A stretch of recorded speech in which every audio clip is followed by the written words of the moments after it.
267-495-4866 is my phone number, or DougCarnsProgram@gmail.com. It is the Doug Carns Program here on All Noise Radio. Doug Carns alongside Joe Balcom. All right, let's move on to Mr. Barack Obama. Our boy. Yes, greatest president known. Anyways, yeah. So let's just go ahead and play the audio, and we'll chime in every now and then. And have your health care covered. Put a little away for retirement. And today, we're still home to the world's most productive workers. We're still home to the world's most innovative companies. But for most Americans, the basic bargain that made this country great has eroded. Long before the recession hit, hard work stopped paying off for too many people. Fewer and fewer of the folks who contributed to the success of our economy actually benefited from that success. Those at the very top grew wealthier from their incomes and their investments, wealthier than ever before. But everybody else struggled with costs that were growing and paychecks. All right, just to touch on this real quick. Why are the rich getting richer and the poor, quote unquote, getting poorer? It's a very good question. A lot of people don't ask that. They just complain about it. Yeah, exactly.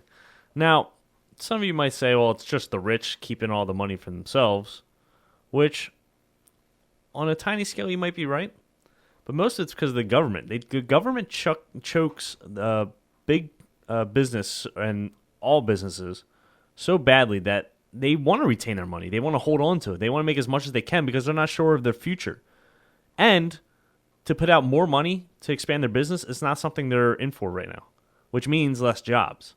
So less people are getting jobs. Plus, you got inflation. Inflation is driving up prices left and right. I'm sure you've noticed about the food prices in the grocery store. They've at least gone up 10% this year, and they're about to go up more next year. So inflation, your dollar is going a lot less farther than it used to. And who are we to thank for that? Me? You, Joe? No. Barry. Mr. Barack Obama and George Bush himself, because George Bush, under his administration, stopped the M3 measuring rule, which stopped us watching how much we printed money in the U.S. Mint. And we can always go back to the Federal Reserve, which is the most unconstitutional entity known to man, where they can print as much money they want, they can lend out as much as they want, and we have no say. The Congress has no say. The president has no say. The Fed can do what they want. It's a private entity that our public money goes into. And a lot of you don't know, but this was created back in the early 1900s. We didn't always have a Federal Reserve. Who was that? Was that Wilson or was that FDR? I think Wilson signed the charter, and then it came into plan, I think, under Harding or Coolidge. Okay. I could be wrong, but I'm pretty sure. I know Wilson approved it. He signed it into law. But obviously building it and structuring it took a little bit of time. We really don't have a say in what they do with that money. So if I ever become or run for office, my one goal is to end the Fed. I mean, they are probably the biggest problem we have in this country because of our economy. They have to go.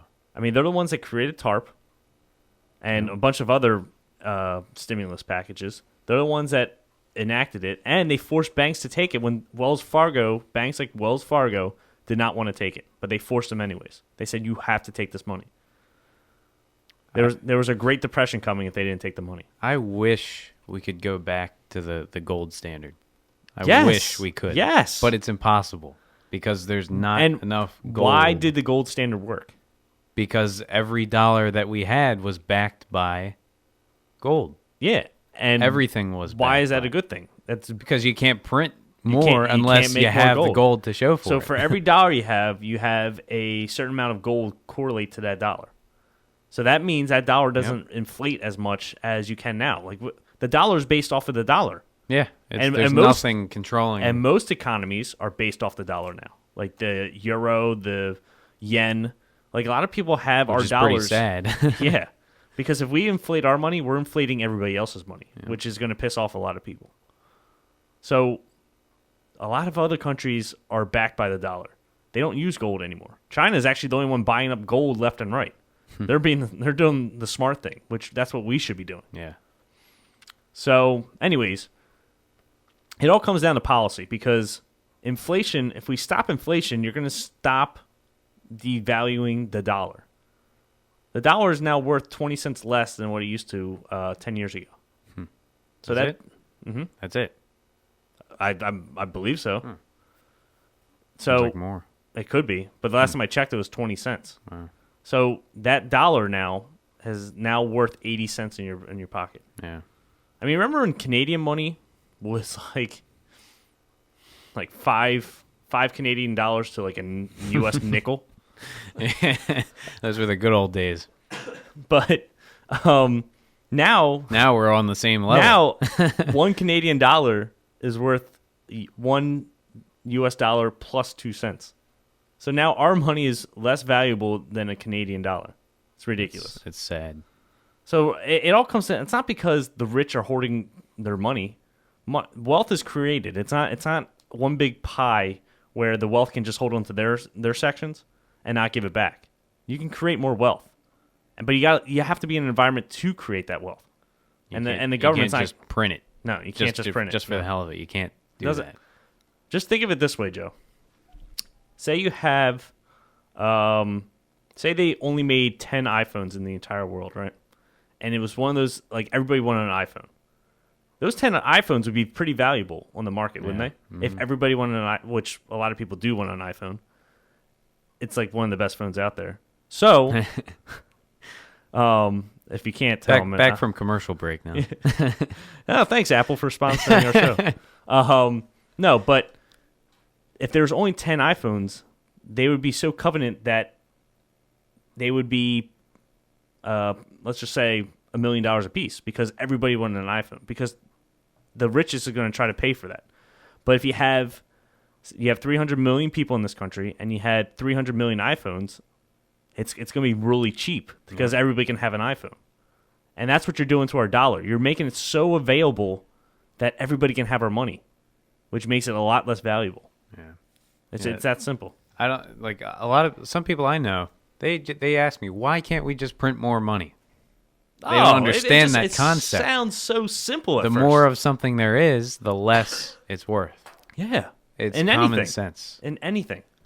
If you had one bar of gold that the world was fighting over, that is one expensive piece of gold. Absolutely. But if you had gold that everybody can own, that everybody can have, you wouldn't be able to sell that at a high price because everybody can have it. Yeah, and that's why silver is worth more or worth less than gold because there's so much more silver than there's gold.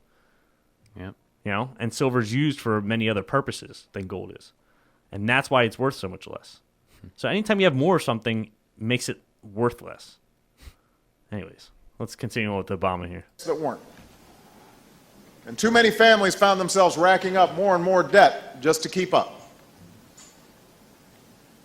Now, for many years, credit cards and home equity loans papered over this harsh reality.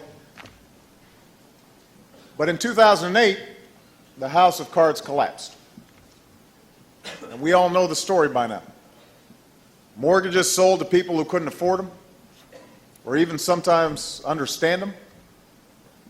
Banks and investors allowed to... All right, so mortgages that people do not understand. Now, this boggles my mind. Bear with me here, Joe. Are you going to go buy a house and sign something that you don't understand? No. Now, people are going to say, well, it's very complex and, you can't understand everything that's in that. Well, then maybe you should go the extra mile and have somebody look at it for you that knows what they're doing. Yeah, it's not like Say, one of those cell phone agreements. Yeah, it's not all where you have to- willy-nilly. You don't have to read all 64 pages of the agreement. But when Exactly. you're buying a house, it's a whole new ball game. Yeah, it's a 30-year mortgage. You better bet your ass you should know what's in that contract.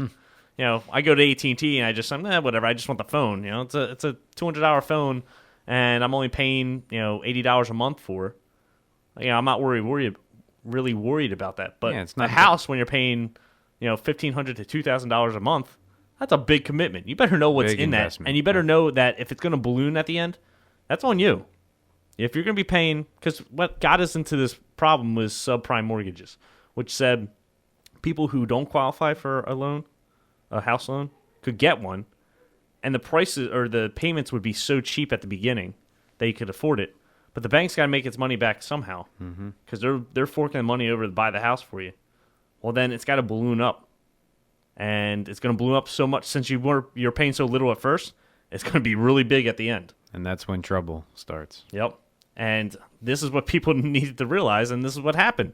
People eventually lost their houses 10 years later because the payments went up so high. You couldn't afford it.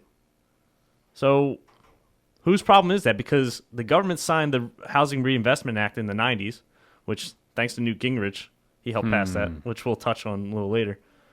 But that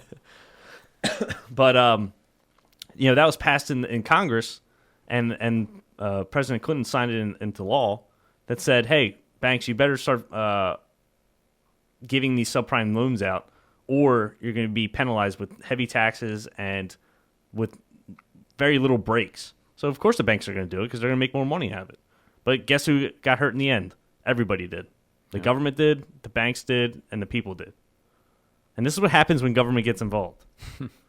It's just ridiculous. And he comes out and gives out a speech saying that, he's going to put the blame on the banks. Well, he every time he opens his mouth, it's another excuse, or he's just telling us something that we already know, and he's just trying to deflect the real reason. He basically has it that's the reason why we're in this mess, but he also doesn't mention that the policies that followed, the policies that created this mess, and then the ones that followed are the real reason why we're still in this mess. And what people don't realize is government creates problems, and then they create solutions for those problems that create more problems. Exactly. Anytime they try to solve something, that's not what the federal government's there to do. Just back out. We're supposed to solve our own problems. And we'll get into, because he goes on here about, depression and all that stuff. We'll get into that. We might have to go do that in the next break, but let's just go on and play the audio. Keep packaging the risk and selling it off. Huge bets and huge bonuses made with other people's money on the line. Regulators who were supposed to warn us about the dangers of all this, but looked the other way, or didn't have the authority to look at all. It was wrong.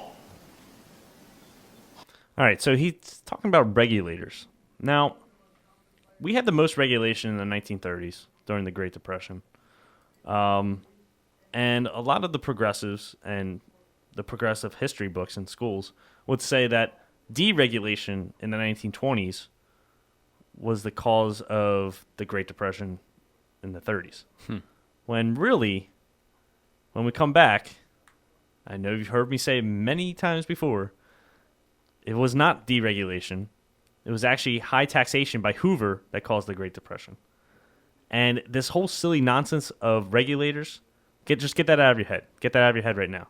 All right, we'll be right back after this.